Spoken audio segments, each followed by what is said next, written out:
A long time ago, I had an experience that I would like to share with you. 2 days prior to graduating from high school, the year was 1955. A picnic at a neighboring lake was the class's unanimous decision. We were all prepared to leave. It was a gorgeous summer day when we got there. Since this was in Michigan, where the water doesn't warm up much, we still managed to have lunch and play a few games despite the chilly water.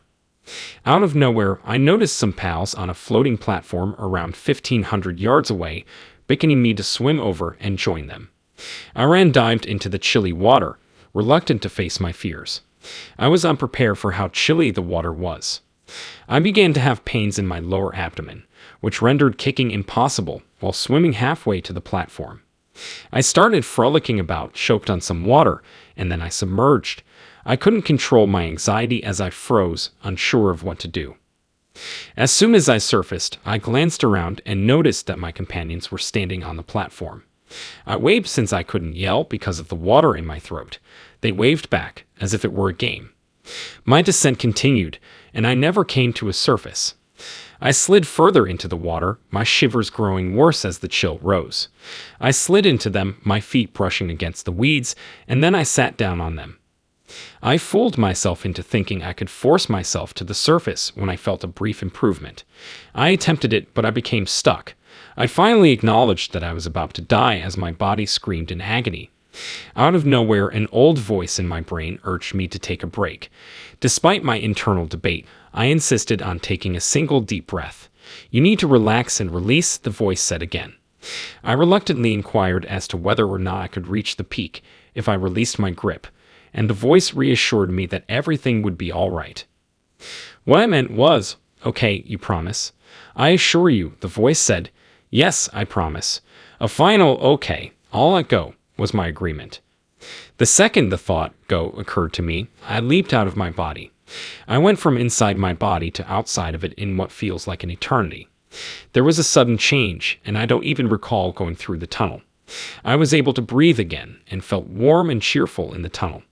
There was an instantaneous shift from total dread to utmost bliss, and I was overwhelmed with joy and unconditional love. Because it was so dark below, I found it amusing to look down at my own body. That is my body, I thought to myself, yet it didn't bother me.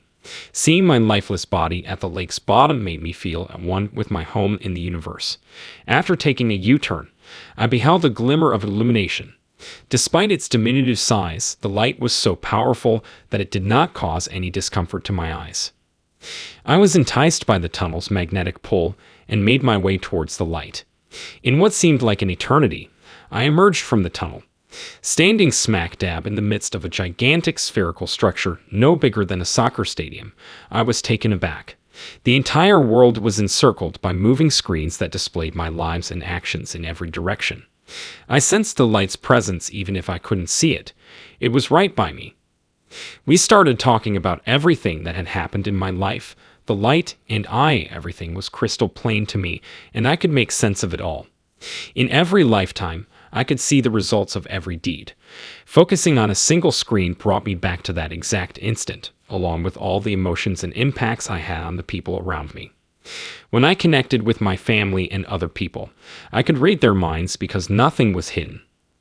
I experienced several lifetimes, some of which took place on alien worlds and others in which I was a woman. Even though I was only submerged for 10 to 15 minutes in Earth time, I feel like I spent months there. Otherwise, I wouldn't be here recounting my tale. Then, in yet another instant of non-existence, I found myself back in the tunnel, inches from the light, just like I am right now, in front of my computer screen. This light said, "Andy, I love you." The fact that it recognized my name was impressive. After that, it read, "Andy, we love you."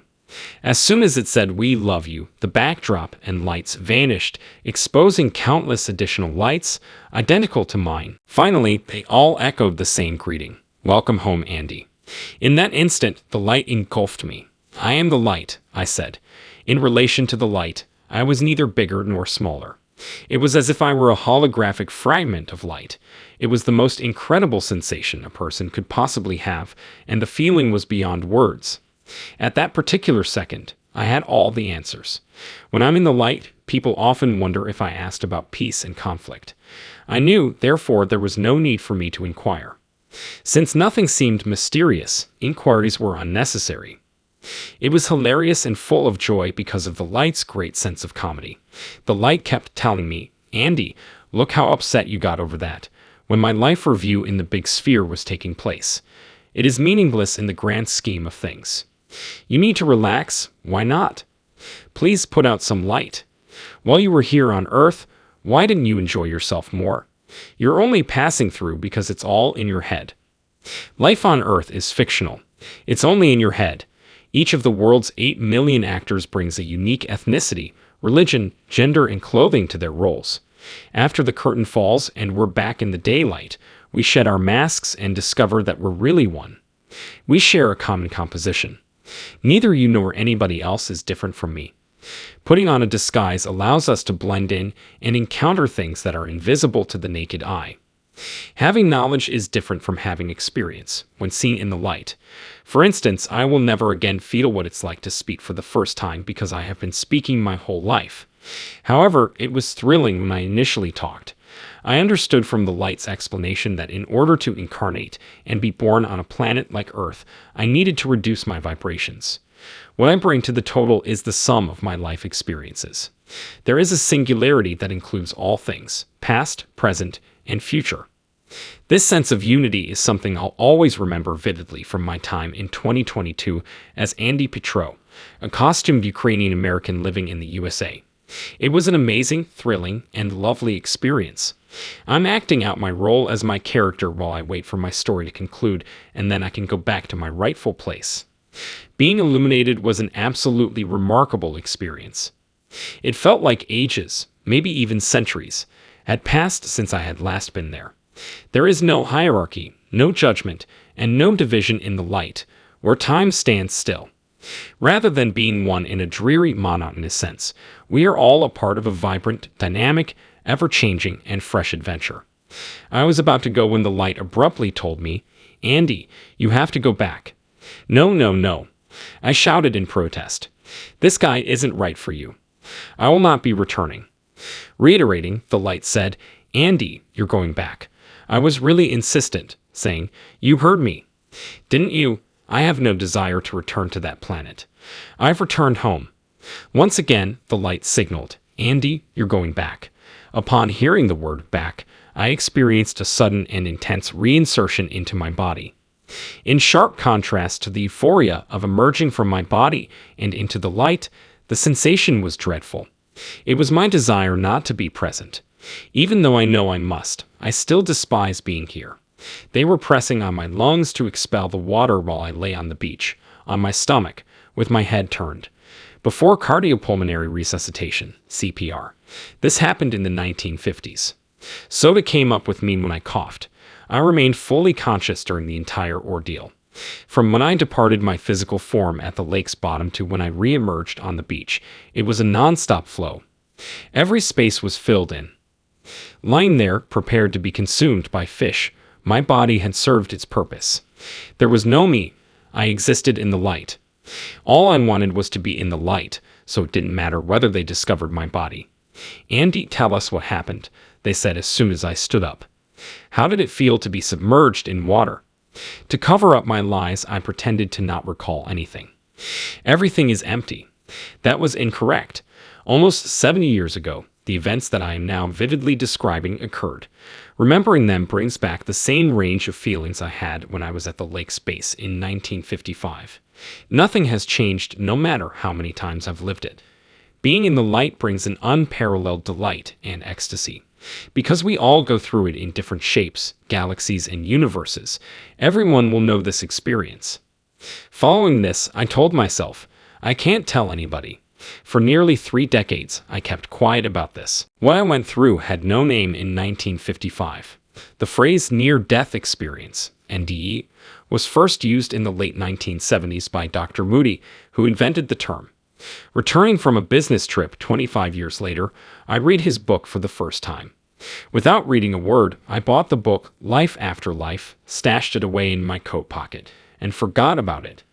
I ate dinner, put the kids to bed, and then settled down to read upon my return from the airport. Without fail, I became engrossed in Life After Life the moment I began reading it. From 3 in the morning till 4 in the morning, I read it cover to cover. The realization that I wasn't insane caused tears to roll down my cheeks. For 25 to 30 years, I battled cognitive dissonance, attempting to erase an unforgettable event from my memory out of fear of sharing it with others. My sanity was restored in an instant. It was a fantastic sensation.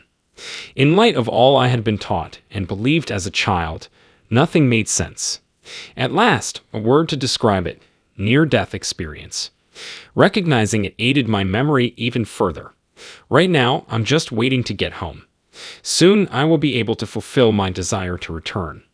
While this is happening, I am making an effort to be happy whenever I can.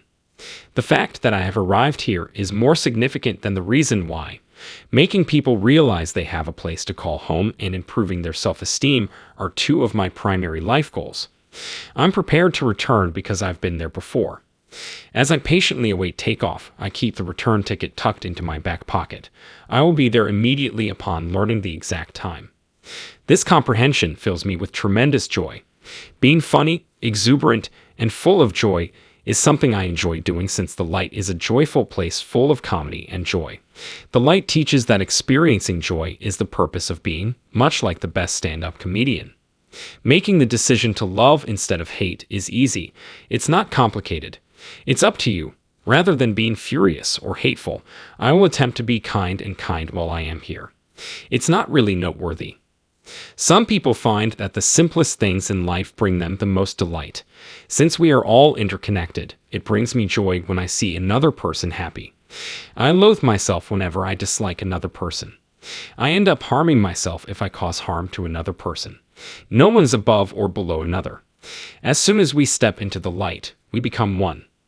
From 1937 until 2022, when we arrive at the present day, everything was fine for me as a holographic fragment of light that brought my vibrations down low enough to be born on a planet called Earth within a solar system in the Milky Way galaxy. I am standing by that account.